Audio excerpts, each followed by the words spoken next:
अस्सलामुअलैकुम, सुबह बखैर, good morning. कैसे हैं आप लोग? ठीक ठाक हैं? आज के शो में बड़ी हैपनिंग्स हैं जो उनके हवाले से हमने बात करनी है। सबसे पहले तो अपने शो में हम बात करेंगे अदालत के बड़े फैसले के हवाले से। सियासतदानों की नाअहली ताहयात नहीं होगी। सुप्रीम कोर्ट ने आर्टिकल 62(1)(f) के तहत नाअहली की मुद्दत के केस का फैसला कल सुना दिया। अदालत ने ताहयात नाअहली के खात्मे का फैसला 6-1 के तनासुब से सुनाया।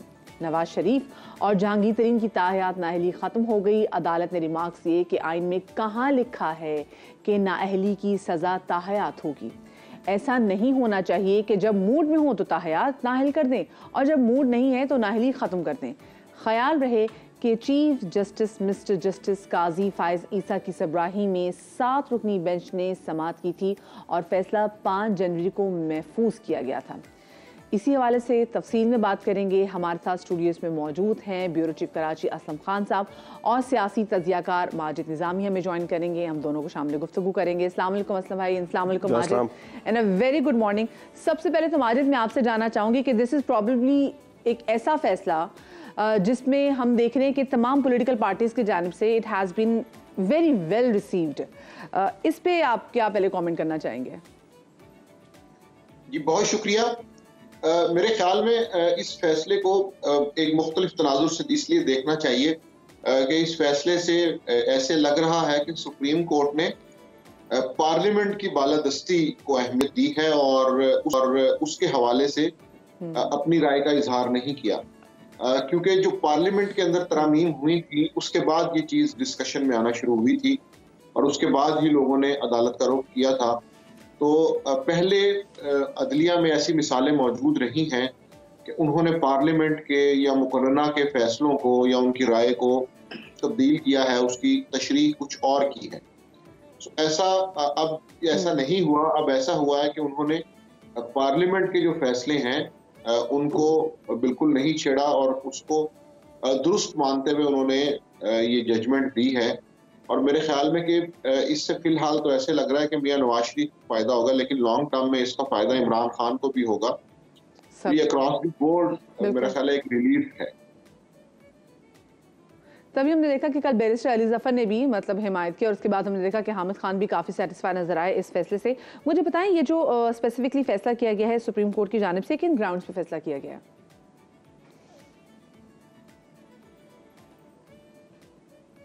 जी इसके अंदर 2 से 3 बड़े इंपॉर्टेंट पॉइंट्स हैं। एक तो ये है कि जो नाअहली है, जाहिरी बात है वो तो किसी जुर्म या किसी इल्ज़ाम के बाद ही अमल में आती है। जिस तरह हमने देखा कि यहाँ पर जनरल मुशर्रफ दौर में जब जाली डिग्रियों का मामला आया तो कई ऐसे MNAs थे जिनकी तालीम नहीं थी लेकिन वो जाली डिग्री लेकर ऐवानों तक पहुँच गए।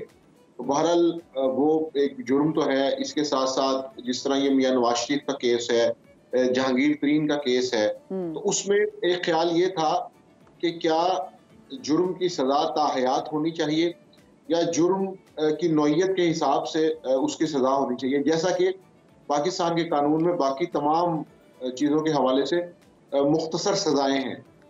बहुत कम ऐसे जुर्म हैं कि जिनके अंदर आप ताहयात, उम्र कैद या सजाए मौत जैसी सजाएं सुनाते हैं। तो इस चीज़ को भी सामने रखकर जब ये डिस्कशन होती थी कि क्या सियासतदान के साथ ये इंसाफ है कि उसे एक जुर्म की वजह से ताहयात नाअहल किया जाए, तो मैं समझता हूँ कि ये वो डिस्कशन थी और साथ पार्लियामेंट की जो फैसले हैं उन दोनों ने इसमें खासा अहम किरदार अदा। सही, ठीक है। अच्छा, अब जैसे हमने देखा है कि 7 रुकनी बेंच जैसे असलम साहब ये फैसला दिया है, तो एक ये नई रिवायत है जो कि शुरू हुई है कि सुप्रीम कोर्ट अपने ही फैसलों को रिवर्स कर रही है। जो कल जो फैसला आया वो भी एक तरह से देखा है कि अपने ही फैसले को रिवर्स किया है। तो कल की ऐसा तो नहीं कि कल की जो मुस्तकबिल में 9 रुकनी बेंच बैठे और इसी फैसले को रिवर्स करते हैं? ये चीज़ बड़ी एक अहम सवाल है कि ऐसा भी क्या मुमकिन है। लेकिन देखें इस वक्त हम बात करें तो इस फैसले का तो सबको फ़ायदा हुआ। तो मेरे ख्याल में कि कोई भी जमात उसको चैलेंज करने की पोजीशन में नहीं होगी कि वो जाके उसको चैलेंज करे। और लेकिन ये बात बहरहाल खुश आइंद है कि अगर ये गलत फैसला हुआ तो उसको रिवर्स किया जाए। ऐसा ना हो जाए कि पत्थर की लकीर जो 8 फरवरी के इंतखाबात के हवाले से लगता है कि वो हो भी जाएंगे। लेकिन ये कि ये एक अच्छी बात है कि अगर एक गलत फैसला हो गया है तो उसको आप उसको रिवर्स कर लें, उस पर नजरसानी कर लें। लेकिन जहाँ तक बात है कि क्या 9 रुकनी बेंच, ऐसा तो नहीं कि आइंदा फिर एक 9 रुकनी बेंच समाप्त कर रहा हो कि जी वो गलत फैसला हो गया था, ताहयात नाअहली वाला मामला अगर ना सही, एक जिस तरह सजाए उम्र कैद की हो या सजाए मौत की हो, लेकिन सियासतदानों के लिए भी कोई ना कोई तयन होना चाहिए। सिर्फ 5 साल की सजा की नाअहली वाला मामला ना हो, उसको थोड़ा सा बड़ा होना चाहिए, क्योंकि जितना बड़ा ओहदा है उतनी बड़ी जिम्मेदारी भी होती है। लेकिन बहरहाल इस वक्त तो हुआ ये कि सारी सियासी जमातें इसको खुशाइन करार दे रही हैं, क्योंकि इससे सबको फायदा होगा। इस वक्त बेनिफिशियरी सारी पार्टी है। इस वक्त बजाय ऐसा लगा कि नवाज शरीफ साहब के लिए फैसला हो गया, जहांगीर तरीन साहब को फायदा हो गया, लेकिन लॉन्ग टर्म बानी पीटीआई को भी फायदा होगा और जो दीगर सियासतदान है उनको भी फायदा होगा। और जिस वक्त ये फैसला हुआ था, वैसे उस वक्त कहा गया था कि ये फैसला इस तरह नहीं होना चाहिए था या इस तरह की नहीं होनी चाहिए थी। खुशियां मनाई गई, मिठाइयाँ बांटी गई, लेकिन आज वो उन्हें भी वो उसका मजा चखना पड़ रहा है इस तरह की सूरत हाल का। तो ये फैसले होते हैं कि वो लम्हों ने खता की थी, सदियों ने सजा पाई, वो वाला मामला हो जाता है कि उस वक्त आपकी खुशी थी, फिर आपको भुगतना पड़ा। लेकिन इस फैसले पे हम कह सकते हैं कि बहरहाल तमाम जमातें जो है मुत्तफिक नजर आती हैं। सही, ठीक है। आप इस हवाले से माजिद क्या कहेंगे, ये जो रिवायत शुरू हुई है कि अपने ही फैसलों को रिवर्स करते हैं, फिर हम देखें भुट्टो साहब के जो फांसी के डिफेंस केस है वो भी चल रहा है और अब तो खैर वो 3 हफ्ते के लिए वो मुलतवी भी हो गया है, तो उसमें भी कितने चांसेस हैं कि एक ऐसी गलती जो ठीक है जो हो जाती है या कोई भी ऐसा गलत डिसीजन आ जाता है तो उसको रिवर्स करने की जो रिवायत है, how do you see it? जी, मैं तो इससे थोड़ा सा इख्तलाफ करते हुए ये कहना चाहूँगा कि ये मामला इंतहाई नाजुक और पेचीदा है कि मुकन्ना और अदलिया के ताल्लुकात या उन ताल्लुकात की तशरीह कैसे की जाएगी। मसला ये है कि ये जो शॉर्ट टर्म पॉलिसीज़ हैं, मिसाल के तौर पर जब मियां नवाज शरीफ नाअहल हुए तो उस वक्त उनके रियासत के बाकी इदारों से कैसे ताल्लुकात थे, वो बिल्कुल कशीदा ताल्लुकात थे। उसकी वजह से वहाँ पर अदालत को इस्तेमाल किया गया और उन्हें नाअहल किया गया। अब जबकि उनकी नाअहली ख़त्म हुई है, उस टाइम उनके रियासत के बाकी इदारों से ताल्लुकात अच्छे हैं। तो मैं समझता हूँ कि ये सारी चीज़ें मैटर करती हैं, क्योंकि पाकिस्तान बहरहाल कोई तरक्की याफ्ता मुल्क नहीं है जहाँ पर कोई असूल और रवायात मजबूत हों, तो इसलिए इन चीज़ों का भी फ़र्क पड़ता है। और ये जो बात यहाँ पर हुई है वो बिल्कुल दुरुस्त है कि हो सकता है कि आइंदा आने वाले दिनों में, चंद सालों में कोई और फैसले भी इस तरह के हों। तो मेरा ख्याल है कि ये रवायत नहीं होनी चाहिए। पहले दिन से अदलिया और मुकन्ना के इख्तियारात में तवाज़ुन होना चाहिए और ये पता होना चाहिए कि इस्टेब्लिशमेंट्स के बाकी इदारों ने अपने फ़राइज़ सर अंजाम देने हैं। सही, बिकॉज ऑफ कोर्स फिर ऐसे आप लोगों को रूम भी देते हैं कि भाई लोग जो है वो आपके बहुत सारे ऐसे फैसलों पे फिर सवाल भी उठाएं। अच्छा, मैं साहब इलेक्शन के वाले से बात करूँ क्योंकि महीने से कम का वक्त रह गया है, अब हमें वो ना गहमा गहमी इलेक्शंस की नज़र नहीं आ रही। असलम साहब, मैं तो स्पेसिफिकली भी शो के आगाज़ में भी आपसे बात कर ली कि हम जितने भी लीडरान को देखें तो उनकी भी जो है ना बॉडी लैंग्वेज हमें कन्फ्यूज़ कर रही है, समझ में नहीं आ रही कि वो खुश हैं कि वो रेडी नहीं है, वो आवाज़ार हैं, वो क्या है, what is this body language? मायूस कुन बॉडी लैंग्वेज नजर आती है। अगर हम देखें कि लगता है कोई तैयार नहीं है, वो आवाज़ार वाला लफ्ज़ भी आपका अच्छा है कि शायद वो है कि, लेकिन बहुत सारे वो हम देख रहे हैं कि बहुत सारी पॉलिटिकल पार्टीज जिनको अभी खुश होना चाहिए बहुत सारी चीज़ों में, वो भी अभी तक वही वाली चीज़ है, वो कहते हैं सच्चा प्यार नहीं मिला, हम डिस्कस कर रहे थे, वो बॉडी लैंग्वेज लगे ऐसे ही है बिल्कुल। अब मुख्तलिफ हल्कों में अब कौमी असम्बली के जाएँ, सूबाई असम्बली के जाएँ, वो गहमा गहमी नजर नहीं आती जो कराची का खासा है। इसी तरह मुल्क के दीगर इलाकों का भी, सिर्फ कराची की हम क्या बात करें, पूरे मुल्क की बात करें। लेकिन हम कराची में रहते हैं, निकलते हैं शहर में तो नजर आता है परचमों की बहार है, परचम कहीं अब लगना शुरू हुआ है। लेकिन जिस तरह एक कैंपेन अभी तक कोई शुरू नहीं हुई है, इलेक्शन 29-30 दिन प्रॉपर 2 मंशूर जमातों ने दिया, एमकेएम ने दे दिया, पीपल्स पार्टी ने दे दिया, नून लीग की जाने से अभी तक नहीं आया। जमात इस्लामी ने तैयार कर लिया है, मेरी कल बात हो रही थी, उन्होंने कहा जी हमने भी तैयार कर लिया। एमकेएम का मंशूर मैं कहूंगा कि एक उन्होंने लेट क्यों तैयार किया, मैं ये तो समझ आप उनसे पूछते नहीं कि भाई व्हाई सो लेट, मतलब ये चीजें तो आपको मार्केट में पहले मैंने उनसे भी कहा ये इतनी ताखीर क्या। अच्छा, और एक बात बताऊं मैं आपको मदिया, मैं जब निकला हूं ना हल्कों में, हमने विजिट किया, लोगों से बात की है, तो लोग ये बात कर रहे हैं कि जिसका मंशूर अच्छा होगा हम देंगे। ये कराची में पहले नहीं होता था। अच्छा। ये लोगों ने कहा, कोई रॉयल्टीज पुरानी पार्टी से नहीं, ये देखिए मैं पूरे नहीं बात करूँगा, हर आदमी ने नहीं कहा, लेकिन अगर 10 हैं तो 10 में से 2 लोग जरूर ये बात कर रहे थे कि हम मंशूर देखेंगे कि इनका मंशूर है क्या। लोग इन पार्टी बात कर रहे हैं। हाँ। तो ये बड़ी चेंज है। वैसे होता ना कि जिस पार्टी ने जो मंशूर दे दिया और समझ लिया कि जी, और हम भी समझते थे कि इससे क्या फर्क पड़ता है, लेकिन आप जब ग्राउंड पे निकल के बातें करते हैं, लोगों से पूछते हैं, आप चाय के होटल पर बैठकर हम बात कर रहे थे लोगों से कि क्या आप सोच रहे हैं, किसको जवाब देंगे, वो कुछ रिवायती के peoples party, MQM, Jamaat Islami जो है, लेकिन कुछ लोग ऐसे भी हैं जो कह रहे हैं कि मंशूर हम देखेंगे, किसके मंशूर में क्या नई चीज़ है, वो क्या वादा करके लेके आ रहे हैं, वो क्या दावा कर रहे हैं। ये देखें, ये एक चीज अच्छी बात है ना, सोच रहे हैं, ये बता रहे हैं कि लोग सोच रहे हैं। अच्छा, पीपल्स पार्टी ने एक रिवायती 10 नुकाती दे दिया, मैंने MQM का मंशूर देखा 25 नुकाती। अब वो एक हम अभी बात भी कर रहे थे कि कितना अमल होता है, पहले भी हमने बात की कितना अमल नहीं होता, लेकिन देखिए कोई चीज तो आप सोच रहे ना कि मतलब जब सियासी जमातों का कोई विजन तो हो ना कि वो आगे क्या चीज लेके आ रही है, डिलीवर कर रही है लोगों को अट्रैक्ट कर रही है कि नहीं कर रही है।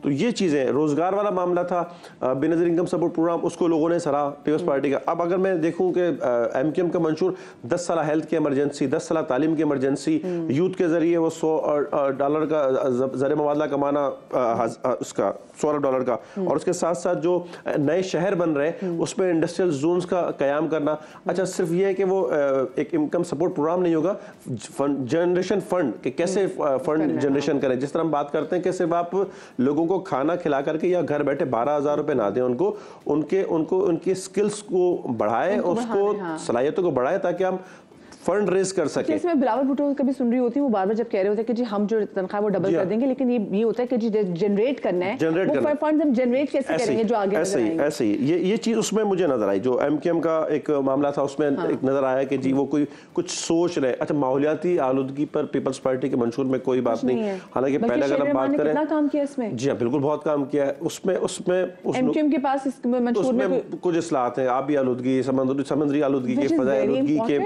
बिल्कुल ऐसा ही है। अब माहौलियाती आलूदगी में देखें लोग बात नहीं कर रहे, हालांकि पीपल्स पार्टी ने काम किया।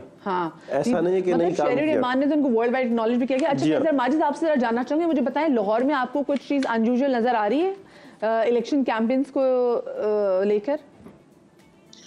बिल्कुल भी नजर नहीं आ रही। उसकी वजह यह है कि अभी जिस तरह बात हो रही थी कराची की, तो लाहौर में भी इससे मिलती जुलती सूरत हाल ही है। उसकी वजह यह है कि अभी भी हालांकि 30 दिन रह गए हैं और अभी भी आवाम की तरफ से और लोगों की तरफ से यही सवाल होता है कि क्या इलेक्शन होने हैं या नहीं।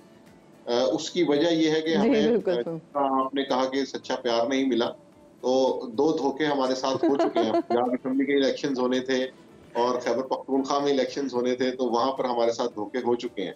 तो इसलिए आवाम अब फूंक फूंक के कदम रख रही है और वो ये सोच रहे हैं कि क्या अब इलेक्शंस होंगे या नहीं होंगे। दूसरी बात यह है कि अगर इलेक्शंस होते भी हैं तो जो फिजा है तहरीक इंसाफ के हवाले से, तो लोगों के अंदर एक नाउमीदी और खौफ भी पैदा हो रहा है कि अगर तहरीक इंसाफ का वर्कर होना या हमायती होना इस वक्त एक खासा मुश्किल काम है। तो इलेक्शन में अगर पोलिंग डे पे वो लोग जाएंगे तो हो सकता है उन्हें मुश्किलात का सामना हो।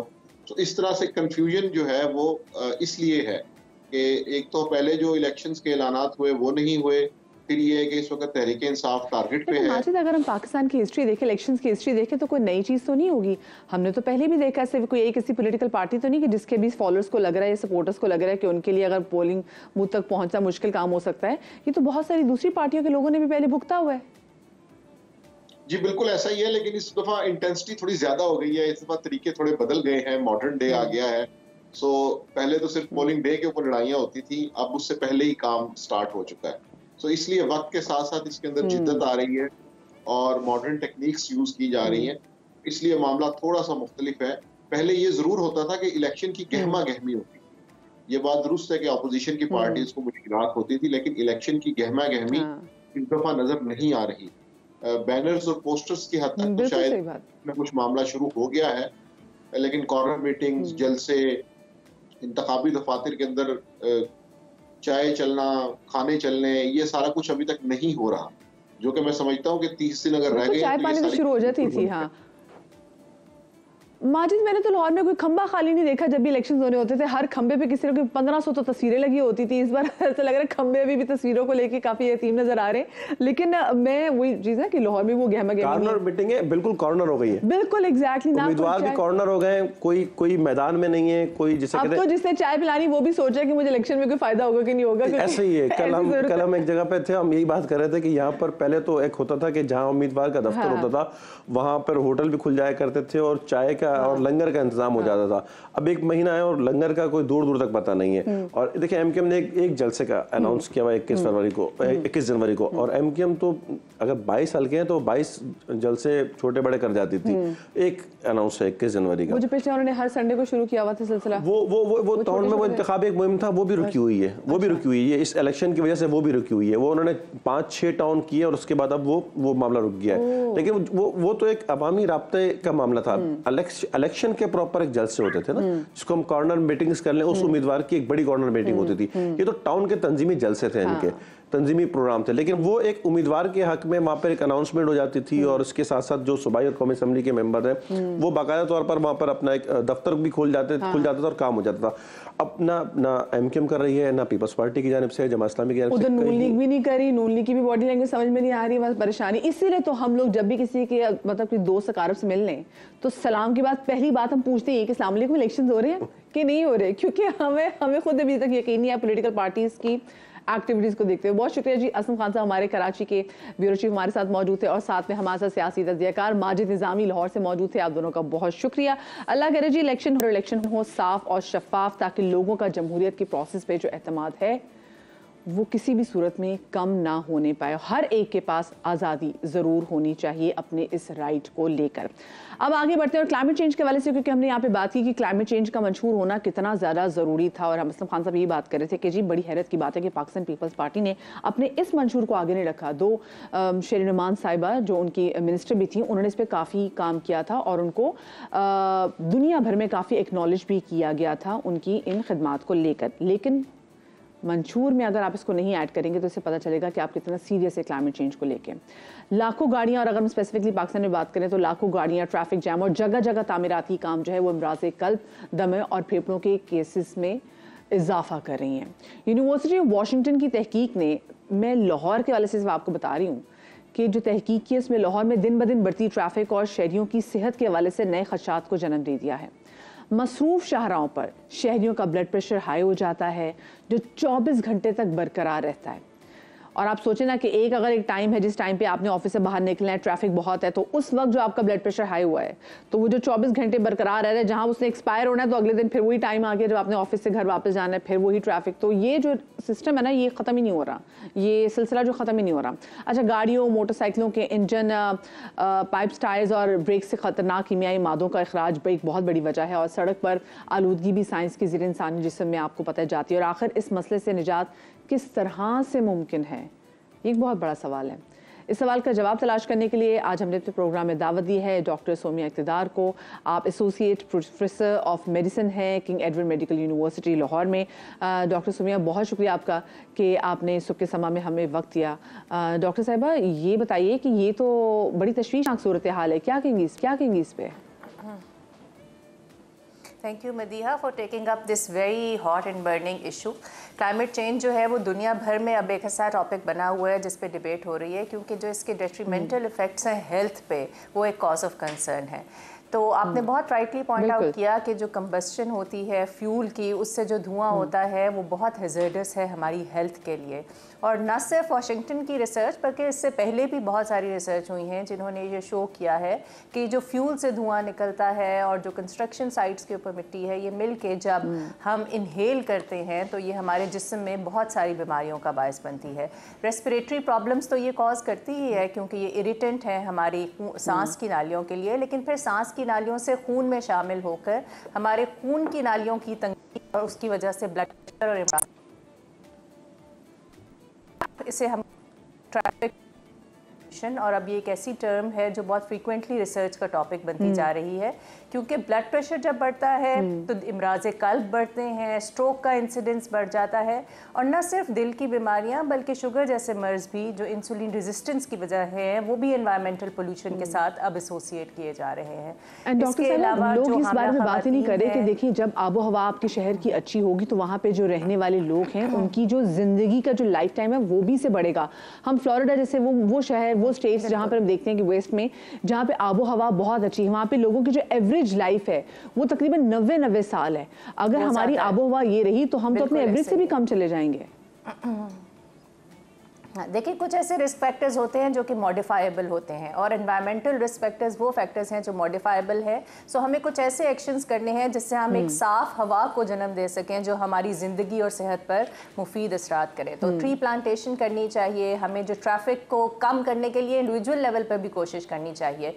हमें बाइक का इस्तेमाल जो है या बाइसिकल और साइकिलिंग के ट्रेंड को जो है वो बढ़ाना चाहिए। आपने देखा वेस्टर्न कंट्रीज बहुत ज़्यादा जो है साइकिल्स का इस्तेमाल करती हैं। कार पूल सिस्टम और कार शेयरिंग बहुत अच्छा है, पर पब्लिक ट्रांसपोर्ट हमारी इतनी अच्छी हो कि हर बंदे को अपनी गाड़ी ना निकालनी पड़े। ये कुछ हम पॉलिसी में और इंडिविजुअल लेवल पे अगर एफर्ट्स आज करेंगे तो हम अपनी फ्यूचर जनरेशंस को एक क्लीनर एनवायरनमेंट और एक सेहतमंद जिंदगी दे सकते हैं।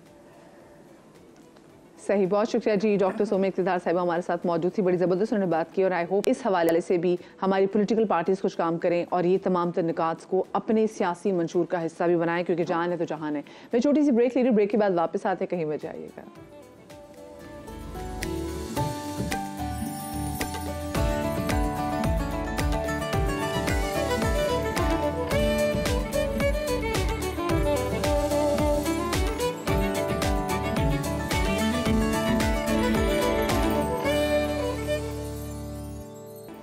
Welcome back after the break. और ब्रेक के बाद कुछ स्टॉक एक्सचेंज की बात करते हैं, जहां गुज़िश्ता रोज़ स्टॉक मार्केट में उतार चढ़ाव के बाद कारोबार का मनफी इख्तिताम हुआ और बाजार हिस्से में 65,000 पॉइंट्स की अहम हद बहाल होकर बरकरार ना रह सकी। 100 इंडेक्स 64,237 पॉइंट्स पर बंद हुआ। मार्केट में 12 अरब 71 करोड़ रुपए मालियत के 48 करोड़ शेयर्स का लेन देन हुआ। इस वक्त क्या सूरत हाल है जानते हैं, हमारे नुमाइंदे रिजवान आला हमारे साथ मौजूद है स्टॉक मार्केट से। अस्सलाम वालेकुम Rizwan, very good morning. Rizwan, ये बताएगा कि तायात नाअहली के फैसले का स्टॉक पर कोई असर पड़ा है या नहीं, क्योंकि हम अक्सर देखते हैं कि जब कोई ऐसा कोई अहम फैसला आता है तो समहाउ उसका इम्पैक्ट हम स्टॉक मार्केट पे भी देखते हैं। वालेकुम अस्सलाम मदिया, बहुत शुक्रिया आपने मौका दिया। मदिया, देखें शहर का मौसम तो थोड़ा सा सर्द है और खुनकी है और सूरज की हरारत बड़ी अच्छी लग रही है, लेकिन स्टॉक मार्केट का मौसम कुछ ज़रा सर्द सा है, ठंड पड़ी हुई है और कारोबार की गर्मी यहाँ नज़र नहीं आ रही है। सुबह स्टॉक मार्केट ने बड़ी अच्छी एक रैली दिखाई, क्योंकि कल हमने देखा एक बड़ी अहम पॉजिटिव डेवलपमेंट हुई थी अदालती महाज पर कि सुप्रीम कोर्ट का फैसला आया कि उसने नाअहली जो है वो ताहयात नाअहली को ख़त्म कर दिया कि इसका कोई जवाब बनता नहीं है किसी को ताहयात नाअहल कर दिया जाए। तो तवक्का ये की जा रही थी कि स्टॉक मार्केट सुबह जो है वो तेज़ होगी और ऐसा ही हुआ। स्टॉक मार्केट 300 पॉइंट की तेज़ी के साथ कारोबार का आगाज़ हुआ स्टॉक मार्केट में। उसके बाद स्टॉक मार्केट एक मौके पर 550 पॉइंट भी प्लस हो गई थी। मार्केट में जो है वो 64,786 यानी 786 का लकी नंबर भी देखा, लेकिन उसके बाद हमने जो है वो प्रॉफिट टेकिंग देखी और मुनाफे के उसूल के लिए फ़रोख्त का दबाव मार्केट में आ जाता है। यही हम चीज़ अब देख रहे हैं। कल भी मार्केट में 65,000 पॉइंट की हद अबूर हुई थी, लेकिन उसको बरकरार नहीं रख सकी थी। आज भी जब 65,000 पॉइंट के करीब पहुंची तो मार्केट में सेलिंग आ जाती, यानी 65,000 पॉइंट का वो लेवल है जो रेजिस्टेंस जहाँ पे जो है ना बहुत ज़्यादा आ रही है। माल यहाँ पे छोड़ देते हैं लोग, प्रॉफिट बुकिंग कर लेते हैं, यानी पीछे से जो सपोर्ट आनी चाहिए बड़े फंड्स की खरीदारी जब तक नहीं आएगी मालियाती इदारों की और फॉरेन कॉरपोरेट्स, यानी कि गोरा जब तक मार्केट में नहीं आएगा तो हमें लग रहा है कि मार्केट जो है वो इसी तरह रेंज बाउंड रहेगी, डल एक्टिविटी दिखाएगी, आगे जाएगी पीछे आएगी, जिग जैग में जो है ये इसकी डायरेक्शन रहेगी। तो ये इसकी स्टॉक मार्केट की डायरेक्शन है बढ़िया।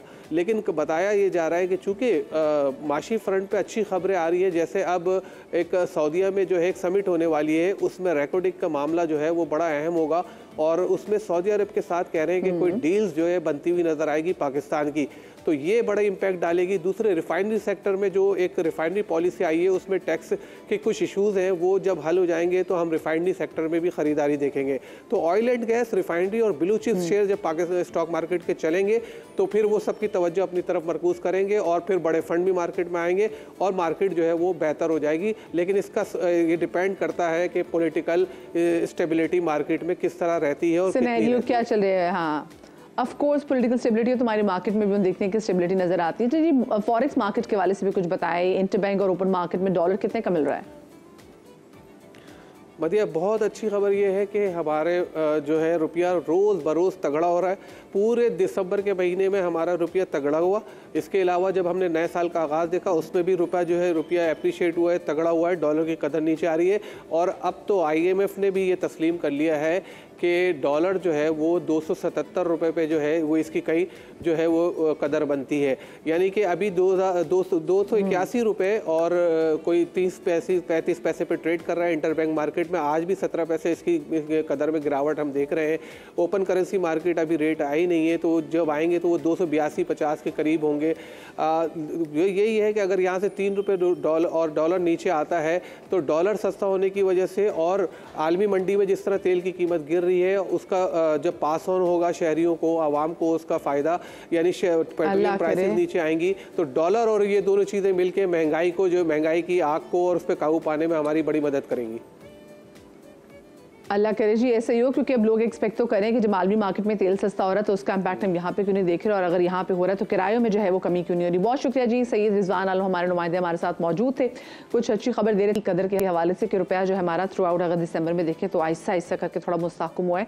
और मैं उन लोगों के बारे में सोच रही हूँ कि जिन्होंने एकदम से डॉलर्स खरीदना शुरू कर दिए थे कि डॉलर आगे 300 और उसके बाद 350 पे चला जाएगा, अब वो लिटरली मार्केट में परेशान फिरे कि हम ये अपना डॉलर किसको बेचें, क्योंकि इनको नुकसान हुआ है।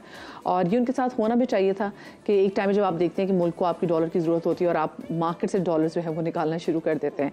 खैर आगे बढ़ते हैं, खेल के वाले से बात करते हैं, क्योंकि आपको पता है कि चलें ठीक है जो पास था वो पास था, मैं इसके वाले से बात नहीं करूँगी। हर एक अपना पास्ट होता है, हमारी क्रिकेट टीम का भी एक पास था और अभी जो रीसेंट पास है उससे निकलने की कोशिश करते हैं। वो आपको पता ही है कि हमने टेस्ट में जिस तरीके से ऑस्ट्रेलिया के हाथों शिकस्त खाई, नहीं भूल सकते पर आपको भूलना पड़ेगा, क्योंकि आगे अब शुरू होने जा रही है न्यूजीलैंड में कौमी क्रिकेट टीम की T20 सीरीज़। और ये जो नया मिशन है इसने शाहीनों को कर दिया है तैयार और शाहीनों ने ऑकलैंड में एंट्री भी दे दी है। ऑस्ट्रेलिया में टेस्ट सीरीज़ खेलने वाले पाकिस्तानी खिलाड़ी न्यूजीलैंड पहुँच गए हैं और पाकिस्तान और न्यूजीलैंड के दरमियान T20 सीरीज़ 12 जनवरी से इंशाल्लाह शुरू होगी और शाहीन टीम के कप्तान और नायब कप्तान मोहम्मद रिजवान को बनाया गया है। इसके अलावा आपको बताएंगे कि ग्रीन शर्ट्स के हेड कोच ग्रांट ब्रैडबर्न जो हैं वो भी मुस्ताफ़ी हो गए हैं और उनका पाकिस्तान क्रिकेट टीम के साथ 3 साल को जो सफ़र था ये अपने इख्तिताम को पहुंचा।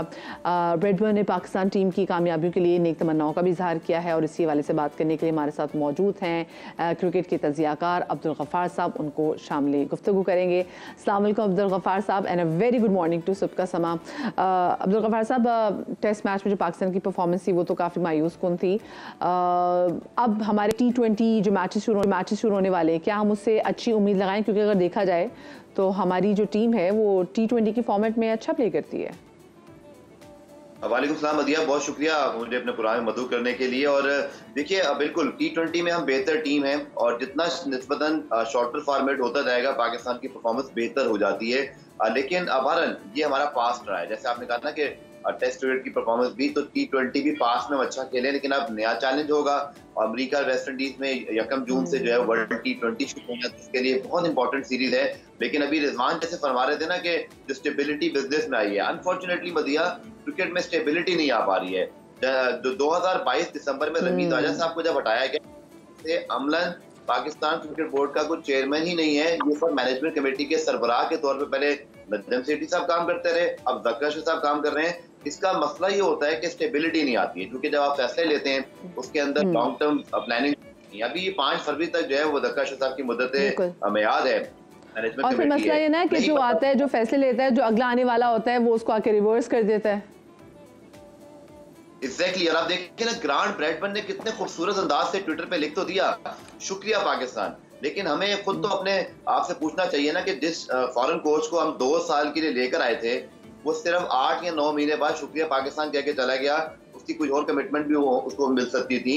हमने कोई अच्छा तासुर नहीं छोड़ा मदिया। लेकिन बहरहाल आई थिंक जो आपने कहा मैं उससे एग्री करता हूँ कि जो हुआ लेकिन उसका हमें फायदा भी तो नहीं हुआ ना। अगर देखा जाए अब्दुल गफ्फार, जो हम बाहर से फॉरेन कोचेस लेकर आते हैं, जो हम इतना तगड़ा हम उनको एक अमाउंट भी पे करते हैं, पर हमें वो नजर नहीं आती अपनी। आप मुझे खुद ही बताया ना, ये पिछला साल अगर हम अपने क्रिकेटर्स की परफॉर्मेंस को देखें तो हमें तो कहीं नहीं लगा कि हमें फायदा हुआ कि बाहर से हम इतना महंगा कोच लेकर आए हैं। देखिए फॉरेन कोचेस की परफॉर्मेंस में भी यकीनन आप सही कह रही, कंसिस्टेंसी पाकिस्तान टीम की नहीं रही। लेकिन मसला जो का तुम वही है कि आपकी जो प्रॉब्लम है ना, वो है कंसिस्टेंसी इन क्रिकेट बोर्ड। क्योंकि फॉरेन कोचेस में आप देखें कि मदिया मिकी आर्थर ने अपनी काउंटी क्रिकेट की जॉब नहीं छोड़ी, वो आए ही नहीं। उनको पता था, वो कितना सही समझ गए हमारे मुल्क को हमारे तमाम मामलात को, उनको पता था कि मेरे साथ अगले 6 महीने में क्या हो सकता है, जब इस तरह की तलवार लटक रही होती है। लेकिन बहरहाल मेरा ये ख्याल है कि चले, अब मैं कहता हूँ कि चाहे, अब मुझे नहीं पता ये 5 फरवरी के बाद क्या होगा, इलेक्शन जब होंगे उसके बाद कौन सी गवर्नमेंट आती है, लेकिन आप देखिएगा मदिया, फिर क्रिकेट बोर्ड का चेयरमैन तब्दील होने के इम्कान होंगे। लेकिन इस तरह अगर मामला चलेंगे ना तो बड़ा मुश्किल किसी फॉरेन कोच के लिए, इवन पाकिस्तान की टीम के लिए, किसी खिलाड़ी के लिए, क्योंकि जब आपको पता ही ना हो कि अगले 3 महीने बाद मेरा क्या फ्यूचर है, तो फिर वो चीज रिफ्लेक्ट करती है मदिया परफॉर्मेंस पर। एग्जैक्टली जो आप एक साल की बात मेरे ख्याल से सिर्फ ये नहीं है, हमारे वो क्रिकेटर्स जिनके बड़े प्रॉमिसिंग फ्यूचर भी हैं, वो भी हम देखते हैं कि उनको भी होता है कि अच्छा भी हमसे फिर जब किसने जो है वो जवाब तलब करना है कि अभी आगे 1 महीने बाद फिर तमाम तो चीज़ें चेंज हो जाएंगी, तो फिर हम तो जो मर्जी कर लें, हमें कोई पूछने वाला नहीं है। एक ये भी एटीट्यूड हम देखते हैं कि क्रिकेटर्स में आ जाता है।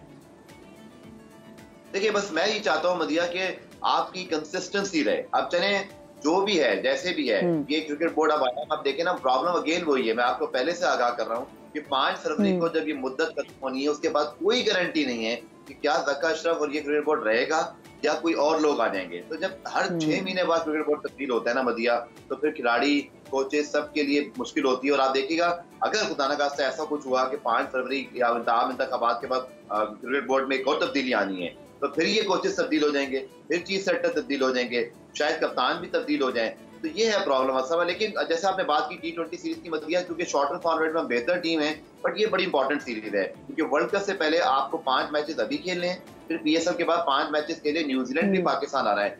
10 मैचेस में आपको बहुत सारे तजर्बात करने चाहिए, आपको नए खिलाड़ियों को मौके देने चाहिए। मुझे खुशी है कि साइम अयूब, तमान खान, इसी तरह आपके पास जो बाकी लड़के हैं, आदम खान भी, उनको भी मौका मिल रहा है। तो अच्छी बात है कि आप अपने कहते हैं ना स्ट्रेंथ है उसको थोड़ा चेक कीजिए और थोड़ा लड़कों को पूरा चांस दीजिए ताकि वो अच्छे तरीके से।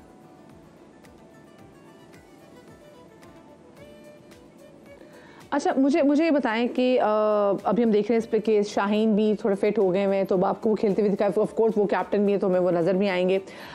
फिर जो अगर हम ऑफ स्पिनर इब्रार अहमद की बात करें तो वो भी इंजरी के शिकार के बाद वो भी अब न्यूजीलैंड से बाहर हो गए हैं। आपको लगता है टीम को कोई फ़र्क पड़ेगा हमारी खिलाड़ियों की, कुछ खिलाड़ियों के इस सीरीज से बाहर हो जाने के बाद? देखिए, अबरार का ऐसे इतना फर्क नहीं पड़ेगा, लेकिन शादाब चूंकि हमारे बड़े की T20 के परफॉर्मर रहे हैं, वो भी नहीं है क्योंकि वो अनफिट है जी। अब जो नायब कप्तान मोहम्मद रिजवान बन गए हैं, आई थिंक मुझे थोड़ा सा ये भी मदिया कहना है कि आप देखेंगे न्यूजीलैंड ने जब अपना स्क्वाड अनाउंस किया हमसे कुछ 4-5 दिन पहले, उनके सामने उनके कैप्टन और तमाम की प्लेयर्स के मैचेस लिखे हुए हैं कि ये प्लेयर मैचेस खेलेंगे और इसमें रेस्ट करेंगे। और हमारी प्लानिंग ये है मदिया कि हम न्यूजीलैंड पहुंचने से या पहुंचने वाले दिन बता रहे हैं कि हमारा वाइस कैप्टन अब ये होगा। तो हम बहुत लेट 11th आवर फैसले करते हैं। हमारी जो मैनेजमेंट है, हमारी जो सोच है, मुझे क्लैरिटी नजर नहीं आती। लेकिन जब फैसला होता है, हम तो खैर शुरू में बैक ही करते हैं जी, पाकिस्तान, हम पाकिस्तानी हैं, हम चाहते हैं हमारी टीम अच्छा खेले। लेकिन प्रोफेशनलिज्म का तकाजा ये है कि आप वक्त से पहले फैसले कीजिए, उनको इम्प्लीमेंट कीजिए और फिर क्लैरिटी के साथ। अब वो लगता है ना कि फैसला साजी तो यहाँ पे होती ही नहीं है। अगर मैं अब्दुल गफ्फार यहाँ पे देखूँ, इनकी कोई स्ट्रैटेजी नज़र नहीं आती, ये खिलाड़ियों के साथ भी कोई स्ट्रैटेजी डिस्कस नहीं करते, और क्योंकि अगले हमारी स्ट्रैटेजी को पूरा रीड करते हैं, जब मैदान में हम खेलते भी हैं तो किस तरीके से खेलते हैं हम, ना वो तमाम तो चीज़ें रीड करते हैं, ना हमारी स्ट्रैटेजी कहीं ना कहीं नज़र आती है, हमारे फैसले मुस्ताकम हमें कहीं ना कहीं नज़र नहीं आते। उल्टा फिर हम देखते हैं कि जी जहाँ हम बजाय कि कुछ चीज़ें सीखें, अभी जिस तरीके से हमें बड़ी इबरतनाक शिकस्त हुई है, फिर हम कहते हैं जी कि जी वो पहले भी कौन सी हमें वहाँ से टेस्ट सीरीज़ में कामयाबी मिली है जो इस बार भी मिल जाती है, लेकिन स्टिल हम कहते हैं हमारे पास बड़े अच्छे प्लेयर्स हैं। ऑस्ट्रेलिया में जो हमने शिकस्त हासिल की, उसके बाद हम देख रहे हैं कि जी शुएब मलिक ने भी टीम में, डायरेक्टर मोहम्मद हफीज़ और चीफ सेलेक्टर उनमें वहाब रियाज हैं, उनकी हिमायत की है। तो आप वैसे मुतमईन हैं कि ये जो हमारी जो टीम मैनेजमेंट है, जो ये मैनेजमेंट कमेटी है, ये सही फैसले ले रही है? देखिए, मुतमईन कैसे हो जाए मदिया, 29 साल हो गए ऑस्ट्रेलिया में टेस्ट में जीते हुए। 95 में हम आखिरी टेस्ट जीते थे, और फिर भारत को आप देखिए कि आखिरी 2 सीरीज वो कराए ऑस्ट्रेलिया में 2-1 दोनों मरतबा, जिनमें से एक मरतबा तो विराट कोहली भी पूरी सीरीज में भारतीय टीम के साथ नहीं थे। तो अंदाजा लगाइए कि हम खासतौर पर टेस्ट क्रिकेट में कितना पीछे रह गए हैं। मैनेजमेंट कमेटी के डिसीजन कैसे ठीक हो सकते हैं मदिया? का कोई तजर्बा ही नहीं है, उन्होंने कभी डोमेस्टिक में PSL में कोचिंग ही नहीं की, वो डायरेक्ट आपके डायरेक्टर लग गए। अब क्योंकि वो डायरेक्टर लग गए और कोई हेड कोच उनके पास नहीं लगाना था, तो वो अनऑफिशियली हेड कोच भी है। आप ये भी देखिए, बात वही है कि प्रोफेशनलिज्म का होता है कि आप उन लोगों को नेशनल टीम में लेकर आते हैं मेन ओहदों पर, जिन्होंने कभी कोचिंग की हो, जिन्होंने एक्सपीरियंस दिया हो। चले उमर गुल का अच्छा फैसला है, इवन सईद अजमल जो है वो इस्लामाबाद यूनाइटेड के साथ बहुत अरसे से कोचिंग कर रहे हैं, पर मोहम्मद हफीज तो अभी रिसेंटली रिटायर हुए। पिछले 1-1.5 साल पहले तो प्रेस कॉन्फ्रेंस कर रहे थे कज़ाकी स्टेडियम लाहौर में कि जी मैं अब रिटायर हो रहा हूँ, और 1 साल के अंदर ही वो जो है वो टीम का डायरेक्टर बन के। थोड़ा सा ना इंटरनेशनली मज़ीद ये भी होता है कि आपको जिन प्लेयर के साथ खेले होते हो थोड़ा सा गैप रखते हो। भारत ने राहुल द्रविड़ को कैसे ग्रूम किया मदिया कि वो 3 साल नेशनल क्रिकेट अकेडमी भारत की, उसके साथ अंडर 19 के साथ ग्रास रूट लेवल पे काम करते रहे, उसके बाद वो नेशनल टीम के कोच बने। मोहम्मद किसी डोमेस्टिक टीम के साथ काम नहीं किया, किसी पीएसएल की टीम के साथ वो काम नहीं करते गए, फिर वो कैसे पाकिस्तान टीम का डायरेक्टर बन गए। यही वो चीजें हैं जिससे आप अंदाजा लगा लीजिए। जो आपका सवाल है कि मैनेजमेंट कमेटी के डिसीजन पे मैं क्या कमेंट करूं, जब आप बगैर तजर्बे के लोगों को पाकिस्तान की अहम जिम्मेदारियां देंगे तो यही होगा फिर। बिल्कुल जी, यही होगा। हमारे दिल बेस से टूटते रहेंगे। बहुत शुक्रिया जी, अब्दुल गफ्फार हमारे साथ मौजूद थे और हम बात कर रहे थे न्यूजीलैंड में होने वाले न्यूजीलैंड के दरमियान जो T20 सीरीज़ है उस हवाले से, और हमारी तवक्कुआत इसलिए काफ़ी ज़्यादा हाई उनसे क्योंकि पाकिस्तान T20 के फॉर्मेट पे बहुत अच्छा उतरती है, और मुझे लगता है कि पाकिस्तानी क्रिकेट टीम का स्टेमिना, एंड वेरी सैडली मुझे ये लगता है कि पाकिस्तानी जो क्रिकेट टीम का जो स्टेमिना है वो T20 मैचेस तक का ही रह गया। लेकिन अब देखिए जी, आगे PSL भी आ रहा है, ये भी बड़ी इंपॉर्टेंट सीरीज़ है, तो देखते हैं कि हमारे जो खिलाड़ी हैं वो किस तरीके से खेलते हैं, किस तरीके से परफॉर्म करते हैं, क्योंकि कुछ पुराने पाप भी धोने पड़ते हैं ना। तो मेरे ख्याल से अच्छा उनको खेल के अच्छी फतह के साथ उनको जो क्रिकेट के शायकीन है उनको खुश करना चाहिए। मुझे मौसम के वाले से बात करनी जी। मैं कराची के, मेरे जितने भी दोस्त हैं और जो मेरी कराची की फैमिली है वो मुझे कहते हैं हो कराची में ना बड़ी सर्दी पड़ रही है। तो मैं उनसे कहती नहीं, कराची में वैसी सर्दी नहीं पड़ी क्योंकि शायद मेरा ताल्लुक लाहौर से। लाहौरी में इस वक्त कह रही जी वो लाहौर में बड़ी ज़बरदस्त सर्दी पड़ी है। फिर मैं जब टेम्परेचर देखती हूँ तो टेम्परेचर चले 4 हुआ है, लेकिन मैंने आज से 10-12 साल पहले लाहौर में -2 भी टेम्परेचर देखा हुआ है। वो मौसम नहीं रहा जो कि एक ज़माने में हुआ करता था।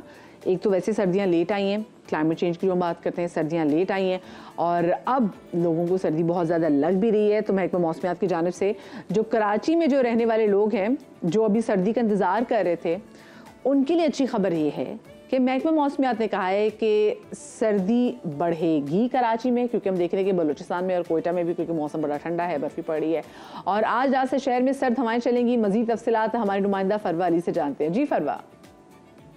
हाँ जी बिल्कुल, आज शहर में धुंध का राज है, जबकि मौसम सर्द और खुश्क रहने का इम्कान है। महकमा मौसमियात का कहना है कि आज कम से कम दर्जा हरारत 13 डिग्री सेंटीग्रेड रहा है, जबकि ज़्यादा से ज़्यादा 26 डिग्री सेंटीग्रेड तक जा सकता है। मशरिक़ की जानिब से 8 किलोमीटर फ़ी घंटा की रफ्तार से हवाएं चल रही हैं, जबकि महकमा मौसमियात ने पेशगोई की है कि आज रात से शहर में मज़ीद ठंडी हवाएं चलेंगी मशरिक़ की जानिब से, जिसके बायस जो मौसम है और भी ज़्यादा सर्द हो जाएगा और कम से कम दर्जा हरारत जो है वो 8 से 9 डिग्री सेंटीग्रेड तक जा सकता है। जबकि महकमा मौसमियात का ये भी कहना है कि बारिश का फ़िलहाल कोई इम्कान नहीं है, लेकिन बलूचिस्तान में जो बर्फ़बारी हो रही थी उसके ज़ेरे असर शहर कायद का मौसम मज़ीद सर्द होगा, तो कराची वाले सर्दी के लिए तैयार हो जाएं। अगर धुंध के हवाले से बात करें तो शहर में धुंध की वजह से जो आलूदा फ़िज़ा में ज़र्रात की मिकदार है वो 190 से भी तजावज़ कर गई है। आज फ़िज़ाई आलूदगी में शहर कायद दूसरे नंबर पर जा पहुँचा है और मुस्तकिल धुंध के बायस शहर कायद में जो फ़िज़ाई मयार है वो ख़राब है। बदस्तूर तो समंदरी हवाएं जब बहाल होंगी, महकमा मौसमियात का कहना है, तो ये जो फ़िज़ाई आलूदगी में इजाफा बढ़ता जा रहा है वो थोड़ा कम होगा और शहर की फ़िज़ा जो है वो साफ़ हो जाएगी। जी चलें, बहुत शुक्रिया जी। फरवा हमारे साथ मौजूद थी। मुझे यहाँ पे छोटी सी ब्रेक लेनी है, ब्रेक के बाद वापस आते कहीं मत जाइएगा।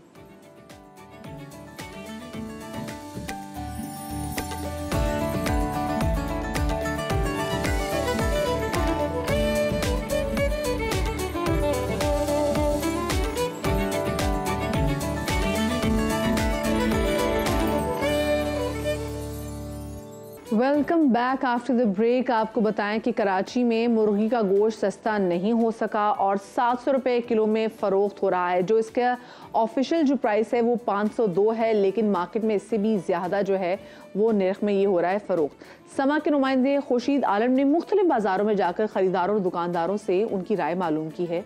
ख़रीदारों की परेशानी का अहवाल उनकी रिपोर्ट से जानते हैं। शहर में मुर्गी का गोश्त 680 रुपये किलो तक फ़रोख्त हो रहा है, जबकि सरकार ने मुर्गी के गोश्त की कीमत मुकर्रर की है 502 रुपये फ़ी किलो। अभी चंद रोज़ पहले तक मुर्गी का गोश्त 480 रुपये फ़ी किलो में भी फ़रोख्त हो रहा था, मगर अब उसकी कीमत अचानक बढ़ गई। ये कीमत क्यों बढ़ी, वजह क्या है, ख़रीदार क्या कहते हैं, जानते हैं, मालूम करते हैं उन्हीं की ज़बानी। अफगानिस्तान क्यों जा रही है मुर्गी, ईरान क्यों जा रही है मुर्गी, अपने मुल्क को तो पूरा करो। जो 1 किलो लेने वाला था वो आधा किलो लेके जा रहा है, क्या कर रहे हैं, अल्लाह पाक चला रहा है, जैसा ऐसी गुजारा होगा। मुर्गी का गोश्त महंगा क्यों है? तो कुछ रोज़ पहले तक तो मैंने खुद 480 रुपये में किलो गोश्त खरीदा था। हज़रत ये बात ये है कि रेट इसलिए ऊपर जा रहा है मुर्गी का कि जो लोग जो ना फार्मर कह रहे हैं, फार्मर ज़ात कह रहे हैं कि माल डल नहीं रहा, माल पीछे है नहीं, इस वजह से जो ना माल छोटा माल भी आ रहा है, उसके अलावा बड़ा माल ख़त्म हो गया है। हम तो छोटे 8-10 किलो है ना माल बेच रहे हैं। जैसे मैं अभी बेच रहा हूँ 10 मुर्गियाँ हैं पिंजरे में, आप देखें 10 मुर्गी हैं, ठीक है। 10 मुर्गी बेचने वाला क्या महंगा करेगा, उसको महंगा आया होगा तो महंगा बेचेगा ना। हुकूमत से गुजारिश है कि महंगाई को कम किया जाए ताकि आवाम जो है आसानी से खरीद सके। कोई आमद में इजाफा हो रहा हो तो आदमी 700 के 800 का भी ले ले, वो तो अच्छा खासी बिक रही है 400 रुपये, तो 700 रुपये तो ये बाप का काम कर रहा है। भाई बोल रहे हैं धुंधे है इसीलिए पंजाब का माल आ रहा नहीं है, इसलिए महंगा कर दिया। ग्राहक बोल रहा बहुत महंगी दे रहे, हमने बोला हम खुद मजबूर, हमारे को जैसी आएगी हम वैसी महंगी देंगे। पहले 480 की, फिर 500 की, फिर 620, फिर 700 रुपये की एकदम। अभी का पता नहीं रेट ऊपर जाएगा नीचे जाएगा।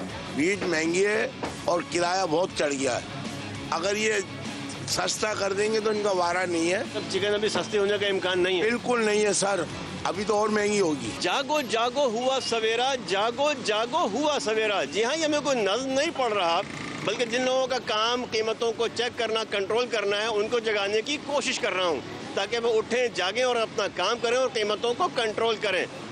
कैमरामैन मोहसिन अली के साथ खुर्शीद आलम, समा, कराची। हमारे तो खुर्शीद आलम भाई ने भी कोशिश कर ली कि प्राइस कंट्रोल अथॉरिटी को जगाएं, लेकिन पता नहीं प्राइस कंट्रोल अथॉरिटी कौन सी लंबी तान के सोए में कि वो देख ही नहीं रहे कि जी बाहर जो लोग हैं उनको किस कदर मुश्किलात का सामना है। क्योंकि अगर आपका सरकारी नर्ख पे 502 आपकी है मुर्गी, तो उसके बाद आप 700 से भी ज़्यादा प्राइस में अगर बेच रहे हैं तो ऑफ कोर्स लोग तो परेशान होंगे और लोग भी यही कहेंगे कि भाई कहाँ ये प्राइस कंट्रोल कमेटी जो हैं। इस वक्त हमारे साथ मजीद बात करने के लिए मौजूद है स्टूडियोज़ में Sindh poultry retailer association Sindh सदर राव मोहम्मद अफसल साहब। ज़रा उनसे भी जान लेते हैं कि भाई वजह क्या है। बहुत शुक्रिया राव साहब आपका कि आप हमारे शो में आए। मुझे बताइए ये क्या वजह है। पहले तो जब हम बात करते थे कि जी मुर्गी की कीमत बढ़ गई तो हम कहते थे जी पीछे से फीड बड़ी महंगी आ रही है, उतनी फीड पे इनको सबको चलाना बड़ा मुश्किल है। तो अब तो फीड भी थोड़ी बहुत बेहतर है, उसकी प्राइस कम होगी, उसके बावजूद इतनी महंगी है मुर्गी। अस्सलाम वालेकुम। सबसे पहले तो शुक्रिया समा का कि उन्होंने इस इशू को उठाया इतने बिजी टाइम में। इलेक्शन का टाइम चल रहा है, मीडिया के लिए तो वैसे ही बहुत बिजी है। असल में जो महंगी होने की जो इशू जो है ना मुर्गी का जो वजह है वो ये है कि फीड के प्राइसेस और जो इसमें चूज़ा जो एक दिन का 1 डे का चिक्स होता है उसके प्राइसेस बहुत ज़्यादा हैं। पिछले दिनों में जो है वो बहुत ज़्यादा माल था फार्मों पे, ग्रोथ अच्छी हो रही थी, तो रेट जो है जो 502 रुपये कमिश्नर साहब ने फ़िक्स किया था उससे भी कम रेट पे 430-450 रुपये मुर्गी बिकी है गोश्त का। हम रिटेलर एसोसिएशन से ही मेरा ताल्लुक़ है, तो हमने 450 रुपये मुर्गी बेची है जबकि 502 रुपये का रेट था। उसकी वजह यह थी कि फार्म से हमें जो है कम रेट में मुर्गी मिल रही थी। अब जो है फार्मर्स का जो रेट है वो भी फिक्स किया हुआ है, कमिश्नर साहब ने 310 रुपये फिक्स किया था और हमारे लिए 324 और 502 मीट ये फिक्स किया था। अब फार्मर जो है वो ज़्यादा से ज़्यादा 428 रुपये पे अभी चले गए। 428 से अब कुछ फ्लैक्चुअल करके नीचे आए हैं। अभी रात को जो रेट था वो 386 का फार्म गेट रेट था जो फार्म से मिलता है। अच्छा। और सप्लायर ने जो है 400 और 404 रुपये तक सप्लाई किया है। अब दुकानदार को जो मुर्गी मिली है वो 404 रुपये, जबकि इसका रेट 310 रुपये, 100 रुपये। इसका मतलब ये फार्मर्स हैं वो मनमानी करे जिसकी वजह से सारी मार्केट अपसाइड डाउन हुई भी है। बिल्कुल ऐसे ही है, उनका रेट असल में चलता उन्हीं का रेट है। कमिश्नर साहब जो रेट फिक्स कर रहे हैं ना, ये तरीका, ये मैकेनिज़्म को दुरुस्त करने की ज़रूरत है, क्योंकि डिमांड एंड सप्लाई पे जो है वो रेट इसका हो, सब्ज़ी का हो, किसी भी चीज़ का डिमांड एंड सप्लाई पे चलता है। और जैसे ही डिमांड ज़्यादा होती है तो मुर्गी शॉर्ट होती है, इसके रेट ऊपर चले जाते हैं। लेकिन ऐसा क्यों लग रहा है कि कमिश्नर साहब भी जो है खुद भी बड़े बेबस हो गए फार्मर्स के सामने? ऐसा नहीं है, कमिश्नर साहब ने बहुत कोशिश कर रहे हैं। कमिश्नर साहब से हमारी जो है अभी मीटिंग थी जुम्मे वाले दिन, उन्होंने मीटिंग की है, कोशिश की है उन्होंने अपनी भरपूर, लेकिन फायदा कौन नहीं हो रहा उन कोशिशों का? फायदा सिर्फ उनका असल में जो तरीका है ना वो ये है, मतलब है तो बड़े बेबस हैं। अगर कमिश्नर साहब ये चीजें इम्प्लीमेंट ही नहीं करा सकते तो? इम्प्लीमेंट कर रहे हैं असल में ना, दुकानदारों को छापे पड़ रहे हैं, उनको जो है जुर्माने भी हो रहे हैं, दुकानें भी सील कर रहे हैं, और तकरीबन हर असिस्टेंट कमिश्नर जो है वो अपनी रिपोर्ट भी उनको देता है। लेकिन यहाँ से जो है महंगाई कंट्रोल नहीं हो सकती जब तक दुकानदार को जो मुर्गी है फार्म से सही रेट पे नहीं मिलेगी, तो वो कैसे सस्ती बेचेगा? तो आपकी नज़र में हल क्या है? ये कैसे इसको यकीनी बनाया जा सकता है कि जो आवाम को उतनी प्राइस में मुर्गी ज़रूर मिल सके कि जितनी प्राइस में उनसे वादा किया गया है? असल में वादा भी तो आवाम से जो है ना, जो रेट जो तय किए गए हैं ना वो फिक्स रेट तय किए गए हैं। फिक्स रेट में उनको फार्मर्स की राय लेनी चाहिए थी कि उनको जो उनको इन्वॉल्व करना चाहिए कि वो बताएं कि हाँ कंसल्टेशन लेनी चाहिए, क्योंकि जो है फार्मर्स जो है वो मुर्गी को पाल के जो है मार्केट करता है, तो उसकी जो कॉस्ट आती है उसके मुताबिक रेट निकलना चाहिए था। लेकिन ये तो फिर आपको वो तो बदलती नहीं रही, क्योंकि फिक्स रेट में तो पाकिस्तान की जो मार्केट वैसे भी नहीं चलती, होलसेल मार्केट। बिल्कुल यही कि आज कम है कल ज्यादा है, तो वो तो बड़ा मुश्किल होगा, फिर फिक्स रेट में कैसे चलाएंगे उसको? तो यही तो मसला हो रहा है ना। सिर्फ रिटेलर शॉपकीपर जो कि एक आम जो एक लोअर गरीब तबका है जो अपने हाथ से काम करके रोजी कमाता है, उसके लिए परेशानियां सिर्फ खड़ी होती हैं। और जो कमिश्नर साहब भी रेट लेते हैं वो साहब से ले लेते हैं, तो ऐसा है नहीं। ये फार्मर जो है रेट निकालता है, और हमने उनको एक राय दी है कि इसमें एक कमेटी बना दीजिए जिसमें फार्मर्स भी हों, होलसेलर भी हों, और रिटेलर भी हों। ये इन तीनों को बैठ के इन तीनों की राय ली जाए, उस हिसाब से रेट निकाला जाए ताकि आवाम को जो rate it's not the same thing. वो हम उसको सेम एग्जैक्टली एक रेट तो नहीं हो सकता, वो जैसे उतार चढ़ाव मार्केट में आता है तो इसका भी उतार चढ़ाव होता है इसका। तो इसका मतलब रोजाना तमाम तर लोग बैठे, इनको तो पकड़ना मुश्किल है। हम यहाँ तो कमिश्नर साहब नहीं मिल रहे होते, तो फिर कैसे इनको बैठाएंगे सबको साथ? नहीं, ये सब साथ बैठने के लिए तैयार हैं, ऐसा नहीं है कि वो भी हर बंदे का कारोबार है, वो कोऑपरेट करता है। असल में अवाम जो है जब एक चीज कोई भी जो है इंसान जब एक चीज तैयार करता है तो उसको बेचनी है उसको ऑफ कोर्स। लेकिन ये भी देखना ना कि उसको ऐसा ना हो कि खरीदारी मार्केट में कोई ना हो। हम अंडों की प्राइस देख रहे हैं तो अंडों की प्राइस भी राव साहब हम देख रहे हैं कि आसमान से बातें करें। हमेशा हर सर्दी में हम देखते हैं, क्योंकि एक ये बात भी है कि ये वेडिंग सीजन्स भी है और इसके अलावा सर्दियों के सीज़न भी है, तो इन जब दो चीज़ें हो जाती हैं तो हमने वैसे भी देखा कि मुर्गियों की कीमत बढ़ती है। आप मेरी बात से इत्तेफाक करेंगे, क्योंकि हमने बिल्कुल ऐसे ही हमेशा हम देखते हैं कि जी क्योंकि बहुत मांग में काफ़ी ज़्यादा इजाफा हो जाता है, तो इसलिए बड़ा एक आर्टिफिशियल भी आप देखते हैं कि वो हाइप बन जाती है।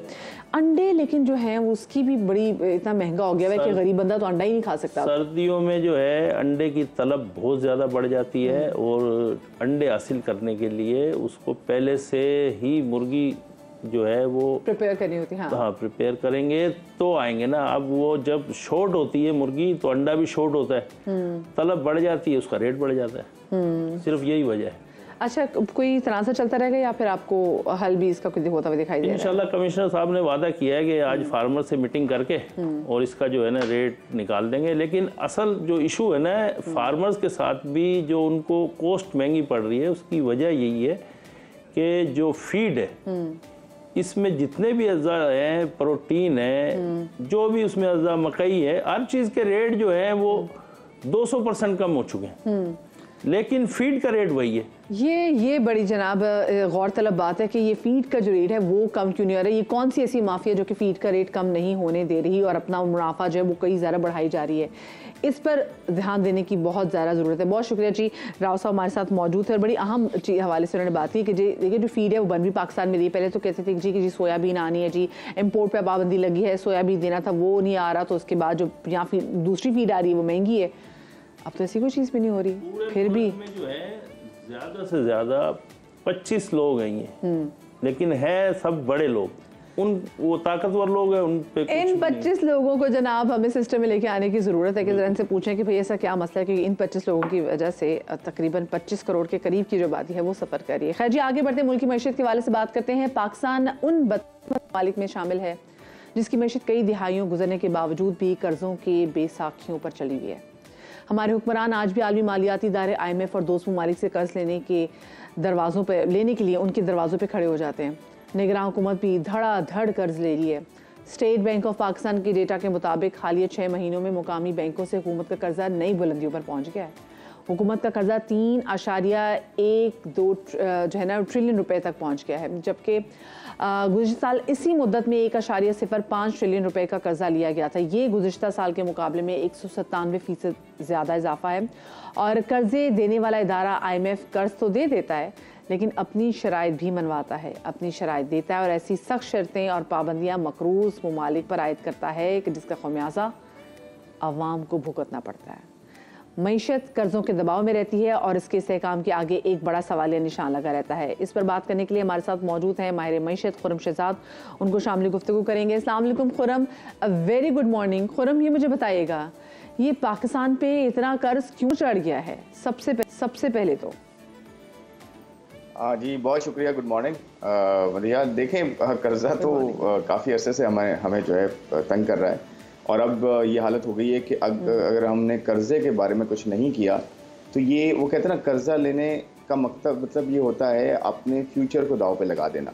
तो जितना ज़्यादा हम कर्जा लेते जाएंगे अपना हमारा फ्यूचर जो है, इकोनॉमिक फ्यूचर जो है वो दाव पे लगेगा। तो कर्जा लेने का जो रीज़न रहा है वो मल्टीपल है। यानी कि अगर कोई भी गवर्नमेंट जो है वो इक़्तिदार में आई तो उसने अपने फिस्कल को, यानी कि अपनी आमदन को और अपने अखराजात को बैलेंस नहीं किया और वहाँ से आमदन नहीं ली, यानी कि टैक्सेस वहाँ से नहीं लिए जहाँ से लेने चाहिए थे, और एक आम आदमी और फॉर्मल सेक्टर पर टैक्सेस लगाते गए। तो हुआ ये कि जो टैक्स देने वाले हैं वो बहुत कम रह गए और जो खर्च अखराजात हैं वो अपनी जगह रहे या बढ़ते रहे।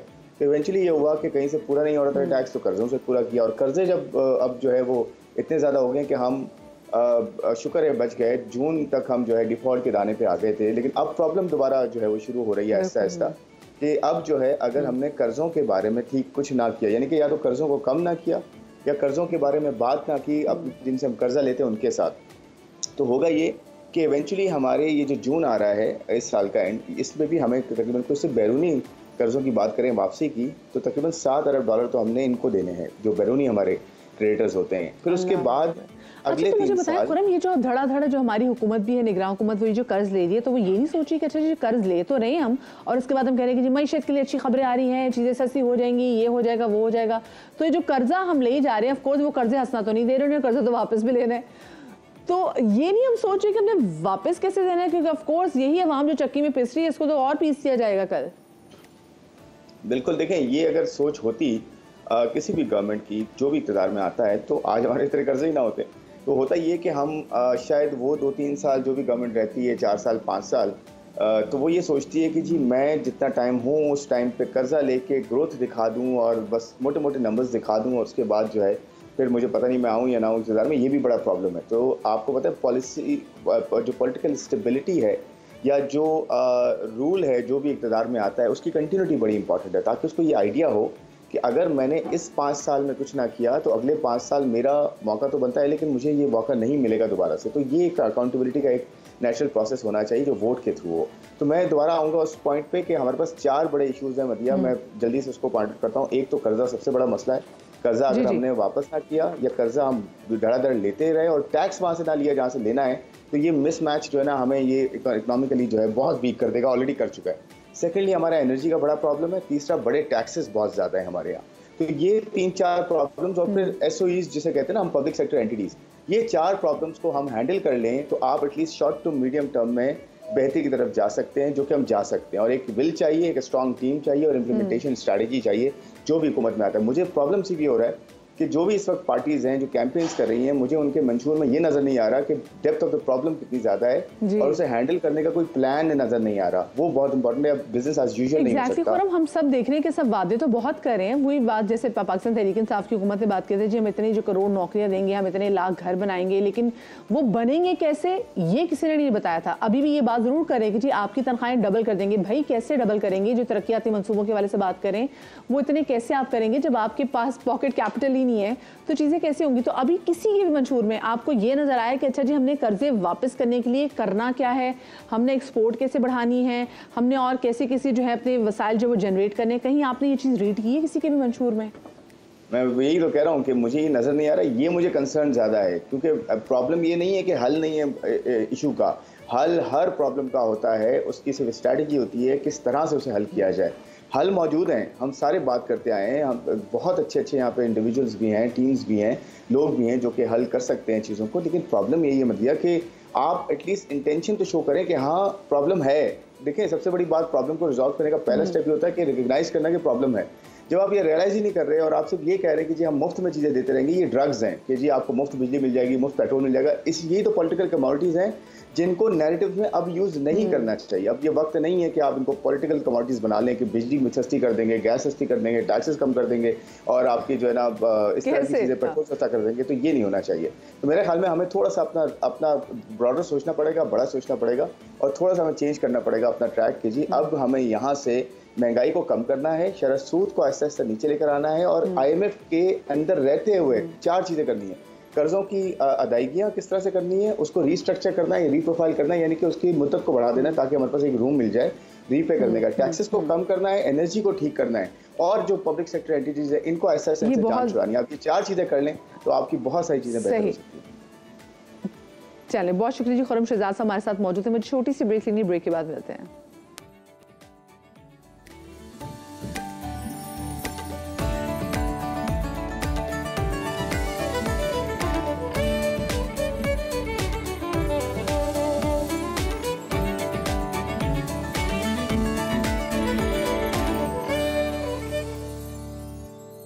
Welcome back after the break. और ब्रेक के बाद हम बात करेंगे पाकिस्तानी पंजाबी फिल्मों के मकबूल तरीन अदाकार सुपरस्टार सुल्तान राही साहब की, जिनको आज उनके मद्दाहों से बिछड़े 28 बरस बीत गए हैं। आज ही के दिन उनको गोलियां मार के कत्ल किया गया था। अगर हम इनके फ़नी सफ़र पे नज़र डालें तो सुल्तान राही साहब ने 300 से ज़ायद फ़िल्मों में काम किया है। 1959 में बागी से अपनी फ़नकाराना ज़िंदगी का उन्होंने आगाज़ किया था और सुल्तान राही ने अपनी ज़िंदगी में, अपनी जो फ़नी ज़िंदगी में पाकिस्तान की तकरीबन हर छोटे बड़े अदाकार के साथ काम किया और अपनी इनफरादियत मनवाई। एक रिपोर्ट इस हवाले से हम आपके साथ शेयर करते हैं। पाकिस्तान फिल्म इंडस्ट्री का सुल्तान, मौला जट जिसकी पहचान, वो लेजेंडरी अदाकार था सुल्तान राही। स्टेज ड्रामों से करियर शुरू करने वाले इस बड़े अदाकार ने बरसों तक फिल्म बीनों के दिलों पर राज किया। मुस्तफा कुरैशी के साथ उनकी जोड़ी आज भी लोग याद करते हैं। सुल्तान राही ने 813 फिल्मों में अपने फन के जौहर दिखाए, जिनमें 703 पंजाबी और 110 उर्दू फिल्में शामिल हैं। इसी बिना पर उनका नाम Guinness book of world record में भी दर्ज है। सुल्तान राही साहब के बारे में ना ये बात भी बड़ी ज़बरदस्त है कि सुल्तान राही साहब एक ट्रेंड मेकर भी थे और ट्रेंड ब्रेकर भी थे। इससे पहले अगर हम देखें तो हम देखते थे कि जो हमारी फिल्म इंडस्ट्री में जो हीरोज़ थे वो उनकी पर्सनालिटीज़ कैसे होती थी। आप मोहम्मद अली साहब को ज़रा इमेजिन करें। उसके बाद अगर आप वहीद मुराद साहब को अगर बात करें, क्योंकि अभी भी जब हम चॉकलेटी हीरो के वाले से बात करते हैं तो हम ये बात करते हैं कि वहीद मुराद साहब को देखें, या कोई भी शख्स अगर अपने आप को बड़ा हैंडसम समझता है तो हम आज भी कहते हैं कि तुम बड़े वहीद मुराद हो।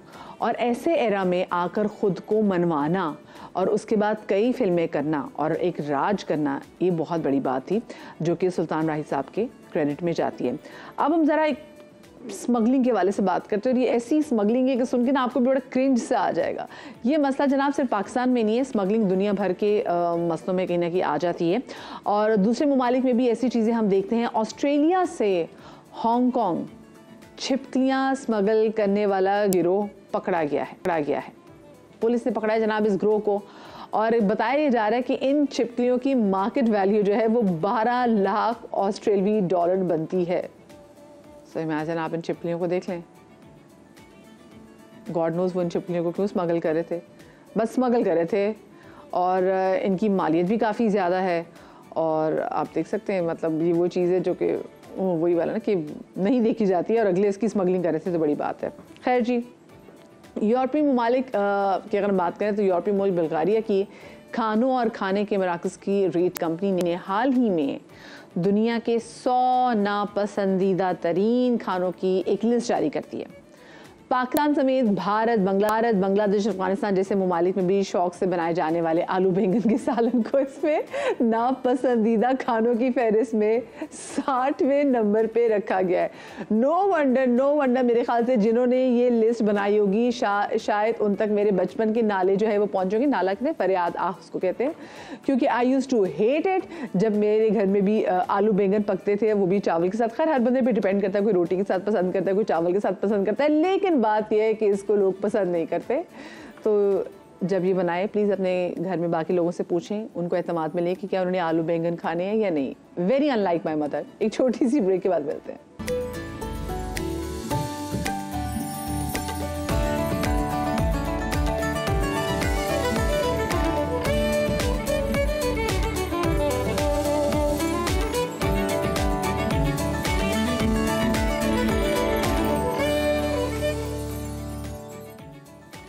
Welcome back after the break. इंसान की ज़िंदगी में बहुत सारी ऐसी ख्वाहिशें होती हैं जो कि इंसान की मुकम्मल हो जाए तो उसको लगता है कि उनकी ज़िंदगी मुकम्मल होगी, लेकिन एक ऐसा एडिशन होता है जो कि इंसान को मुकम्मल तौर पे मुकम्मल कर देता है। मैं बात कर रही हूँ औलाद के हवाले से।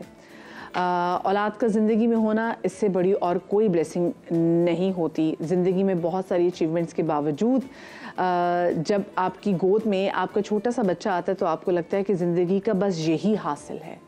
ये मैं एक बहैसियत माँ आपको बता सकती हूँ कि ऐसा लगता है कि शायरों ने जितनी शायरी भी लिखी है वो महबूब के लिए नहीं लिखी, बल्कि वो औलाद के लिए लिखी हैं। ये इतनी खूबसूरत चीज़ होती है औलाद, और हर एक की ख्वाहिश होती है कि अल्लाह पाक उनको औलाद की नेमत से ज़रूर नवाजे। लेकिन समहाउ आजकल हम देख रहे हैं कि एक तो हमारी डाइट अच्छी नहीं है और बहुत सारी ऐसी चीज़ें जिनका हम ख्याल नहीं करते, उनकी वजह से आजकल के जो कपल्स हैं वो कंसीव करने से कहीं ना कहीं बेचारे उनको प्रॉब्लम आ रही है।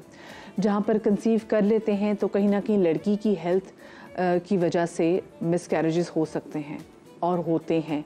ऑफ कोर्स इसमें मेंटल हेल्थ भी आ जाती है जिसकी हम बात नहीं करते, लेकिन बात में फ़िज़िकल हेल्थ भी जो है वो बहुत मैटर करती है। और कुछ ऐसे होते हैं कि आपकी बॉडी के डायनामिक्स ऐसे बन जाते हैं कि या तो आप कंसीव नहीं कर पाते, और अगर आप कंसीव कर भी लेते हैं तो आपका हमल ज़्यादा देर तक ठहरता नहीं है।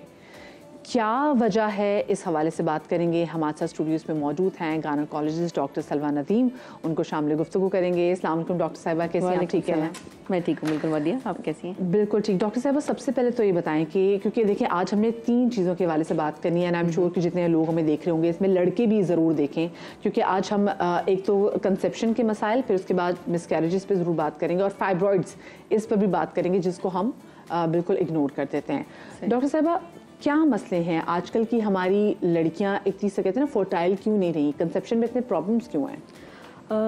मदिया, इसकी बहुत सारी रीज़न्स हैं, लेकिन आपको पता है हमारी लाइफस्टाइल कितने ख़राब हो गए हैं। ठीक है, one of the main reasons है इसके हम ओवरवेट हो गए हैं, हेल्दी फूड नहीं खा रहे हैं। सब लड़कियां या तो आ रही हैं आजकल हार्मोनल इम्बैलेंसेस के साथ बहुत आ रही हैं, बहुत ज़्यादा वेट पुट ऑन हो रहा होता है।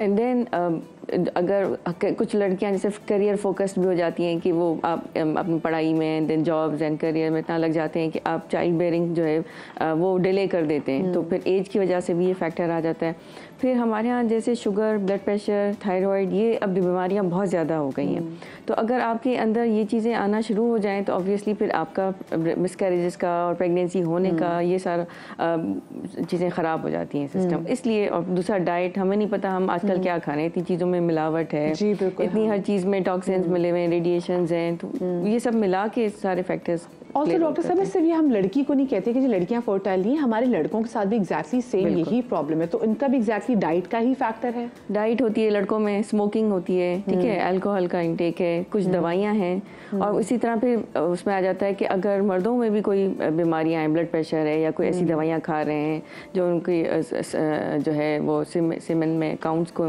मतलब ख़राब कर देते हैं।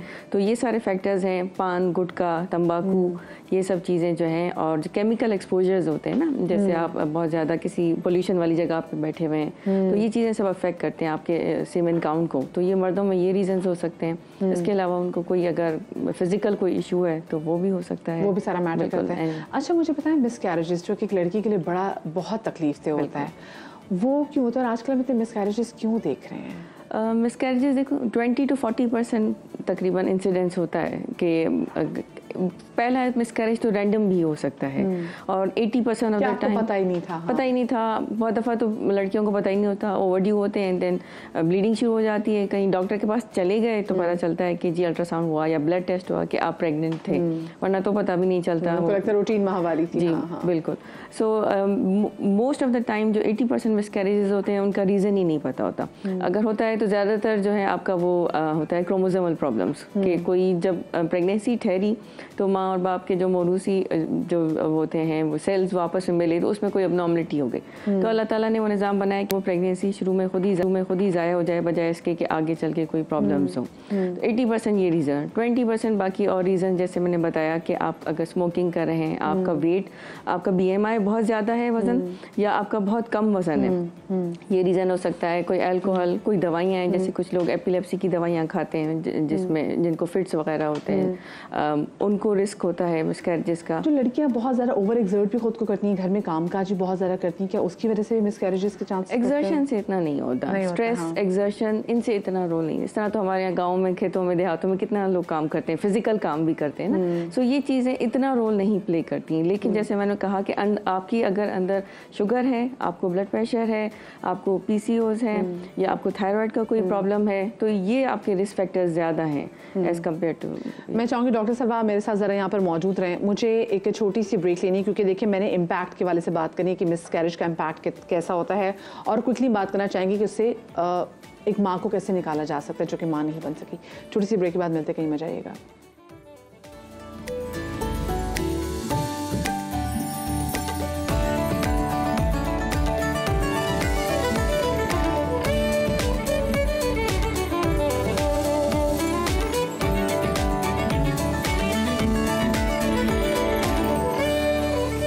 Welcome back after the break. Miscarriages जब होते हैं तो बहुत सारे लोग जो हैं वो लड़कियों को ही कसूरवार ठहराते हैं कि तुम्हारी किसी गफलत की वजह से मिसकैरेज हो सकते हैं। वो एक ऐसा टाइम होता है कि लड़की को सबसे ज़्यादा केयर की ज़रूरत होती है। Doctor Salwa, how should we deal with the girl जिसका रिसेंटली मिसकैरेज हुआ हो? उसमें मदिया बहुत इंपॉर्टेंट है लड़की की मेंटल हेल्थ का ख्याल रखना, क्योंकि ऑब्वियसली वो इस ट्रॉमा से सबसे ज़्यादा गुजरी हुई होती है। एक तो अनएक्सपेक्टेड होता है कि जी आपको ये सब कुछ हो गया है, एंड देन फिर घर वालों का प्रेशर, तो उनको बहुत ज़्यादा केयर की ज़रूरत होती है। स्पेशली जो है उनको प्यार, मोहब्बत, तवज्जो, टाइम देने की ज़रूरत होती है कि वो एक तो फिज़िकली भी ऑब्वियसली वो वीक हो जाती हैं, ऑब्वियसली प्रोसेस होने के बाद जो हम दवाइयाँ देते हैं उनसे मिसकैरेज होता है। दूसरा मेंटली बहुत उनको मतलब उसमें से निकलने में टाइम लग जाता है ऑब्वियसली, तो उसमें रेस्ट का बहुत ज़रूरी है। घर वाले सपोर्ट दें, स्पेशली हस्बैंड ज़रूर उनको सपोर्ट दें, टाइम दें।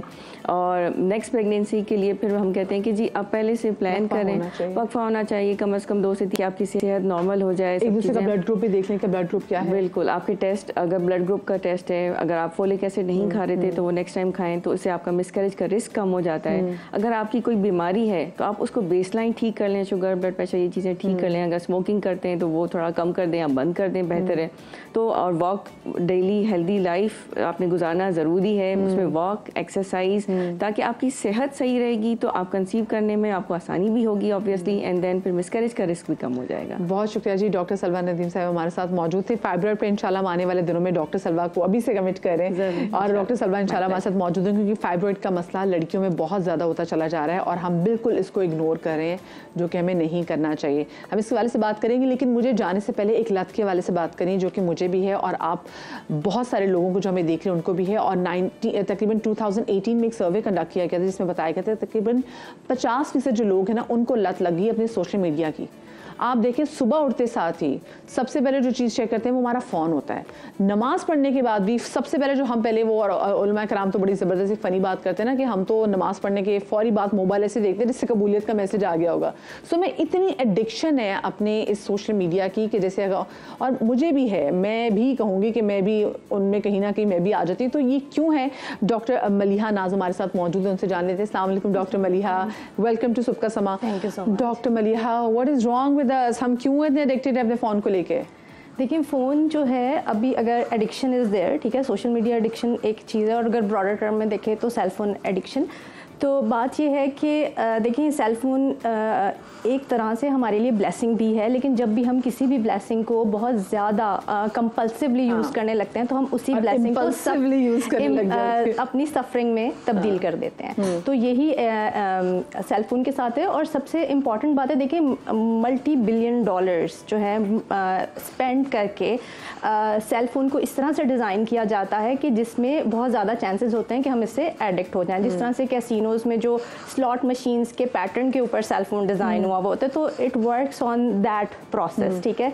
तो जब भी हम सेल फोन यूज़ करते हैं तो जो हमें बेसिक नीड्स जब हमारी सेटिस्फाई होती हैं और हमारे जो डोपामीन रिलीज होता है, वो ही इफ़ेक्ट जो है जो हमें सेल फोन से मिल रहा होता है। और फिर वो इतना अच्छा लगता है और इसमें कन्वीनियंस है, ठीक है, एनोनिमिटी है, किसी को नहीं पता चल रहा आप क्या कर रहे हैं, और कन्वीनियंस है, और आपको एस्केप मिल जाता है बहुत सारी चीज़ों से, यू नो, जो रियल लाइफ स्ट्रेसर्स हैं। जी बिल्कुल। तो समझिए अंदर हमें कैसे खोखला क्या, ये ठीक है, ऑफ कोर्स हमें दिमागी तौर पे तो उन्होंने उलझाया अपनी तरफ, लेकिन क्या इसके हमारे सेहत पे, हमारे किसी न किसी ऑर्गन पे भी फ़र्क पड़ रहा होता है? इसका हमारी पूरी की पूरी, ना सिर्फ साइकोलॉजिकल सेहत पे इनिशियली, एंड देन फिर साइकोलॉजिकल सेहत जो है वो फिजियोलॉजिकल इलनेसेस में भी चेंज होने शुरू हो जाती है।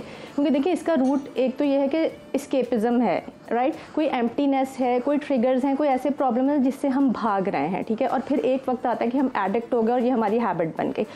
सबसे पहली बात, जब हम फ़ोन का बहुत ज़्यादा कंपल्सिव यूज़ करते हैं तो ऑब्वियसली हमारी नींद इफेक्ट होती है, ठीक है, हमारे बहुत सारे ईटिंग डिसऑर्डर्स इसकी वजह से आते हैं, ठीक है, हम खाना कुछ भी खा रहे होते हैं या हम माइंडफुली चीज़ें नहीं कर रहे होते, ठीक है, और फ़ोन के यूज़ से हमारी पर्सनल, सोशल और यू नो जो हमारी एकेडमिक या वर्क लाइफ है वो डिस्टर्ब। अपनी से बात करूँ, रात को सोने से पहले जब बच्चा सो गया उसके बाद फ़ोन खोला हुआ है, रील्स देख रही हूँ, और मुझे रील्स का मिल भी कुछ नहीं रहा, कुछ इंस्टाग्राम पे चलो कुछ देख रही हूँ, कोई वो चीज़ें रेसिपी देख रही हूँ जो मैंने ज़िंदगी में कभी बनानी नहीं है, बट मैं देख रही हूँ क्योंकि मुझे होता है कि मैंने अपने खुद को अनवाइंड करना है। मैंने अपने आपको बताया ना कि मुझे अनवाइंड करना है, क्योंकि देखें कोई ना कोई इसी बात पर हमें काम करना होता है, हमें देखना है कि कौन से ट्रिगर्स हैं, यू नो, कौन सी ऐसी चीज़ें हैं, कौन से ऐसे रियल लाइफ इशूज़ हैं जिसको हम, यू नो, हम रिफ्लेक्ट करने की बजाय, उस पर प्रैक्टिकली काम करने की बजाय, हम प्रॉब्लम फोकस्ड होने की बजाय हम इमोशन फोकस्ड कोपिंग की तरफ जाते हैं, और बस अपने इमोशंस को सबसाइड करने के लिए, फौरन से सोल्यूशन ढूंढने के लिए हम फ़ोन का सहारा लेते हैं, राइट। इट्स नॉट ऐसे, हमारे बच्चे भी ऐसे ही हैं। जी ऑब्वियसली, देखें इसका फिर वही चीज़ आती है कि बच्चे इसलिए ऐसे हैं क्योंकि एक तो वो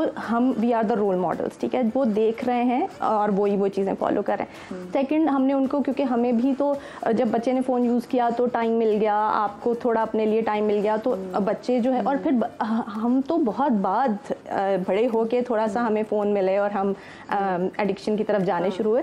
बच्चों को तो हम उनका ब्रॉटअप ही ऐसा हो रहा है कि उनको, यू नो, फ़ोन के साथ, बच्चे को तो चुप कराना, बच्चों का फ़ोन दे दो, बिल्कुल, बच्चा तंग करा इसको फ़ोन, हमारे पास हर चीज़ का इलाज है, फ़ोन आ गया। एग्जैक्टली। और हमें ये नहीं पता कि ये फ़ोन का इतना ज़्यादा यूज़ जो है वो किस तरह से उसके अंदर लोनलीनेस, उसके अंदर यू नो उसकी सोशलाइजेशन को ख़राब करता है, उसके अंदर डिप्रेसिव सिम्टम्स आ सकते हैं, एंजाइटी का डिसऑर्डर, उसकी सोचने समझने की सलाहियत है जो क्यूरियोसिटी लेवल को भी कम करता है, क्योंकि बच्चा तो इसमें लग गया। और देखिए उसकी दुनिया जो है वो एक उस डिवाइस के अंदर है, उसका एक सेडेंटरी लाइफस्टाइल हम प्रमोट कर रहे हैं, ठीक है, वो बैठा हुआ है और वहीं पे वो सारी चीज़ें देख रहा है और अपनी पूरी लाइफ उस फ़ोन के साथ जी रहा है। अच्छा मुझे बताइए, जो सर्वे हुआ था जो 2000 तकरीबन 18 में हुआ था, और उसमें था कि 50% नौजवान समझते हैं कि वो एडिक्टेड है सोशल मीडिया के लिए, वो तो 2018, तो 2024 में आ खड़े हैं, तो अब तो ये नंबर इससे काफी ज्यादा बढ़ गया होगा। बिल्कुल। मैं तो बुजुर्गों को भी देखती हूँ कि बुजुर्ग भी मतलब घर में बच्चे पिट रहे हैं, कुछ भी कर रहे हैं, वो बुजुर्ग लगे हुए फोन पे लगे हुए, मजा आ रहा है, खाना खाते हुए लोग जो हैं वो फोन पे लगे हुए होते हैं। तो इसमें ये जो आप मुझे टाइम ड्यूरेशन बता रही हैं, इसमें देखें जो कोविड था उसने भी बहुत इंपॉर्टेंट रोल प्ले किया। जो है कोविड में बड़े छोटे सब उनकी एडिक्शन का लेवल और ज़्यादा इंक्रीज हो गया। अटैचमेंट विद फोन जो है फोन पे होने लगी तो और क्या चीज़ें रहती थी, फिर लोगों बच्चों के पास टूल्स भी आ गए। लेकिन आपकी बात बिल्कुल सही है कि इसमें कोविड का एक बहुत बड़ा है, क्योंकि लोगों ने अपनी तन्हाई खत्म करने के लिए, बहुत सारी चीज़ों को कंपनसेट करने के लिए फ़ोन से और सोशल मीडिया से रब्ता किया। बहुत शुक्रिया डॉक्टर मलिया हमारे साथ मौजूद थी। मैं आप लोगों से इजाज़त लेती हूँ। अपना बहुत सारा ख्याल रखिएगा। शाद रहिए, आबाद रहिए। कल आपसे मुलाकात होगी। अल्लाह हाफ़िज़।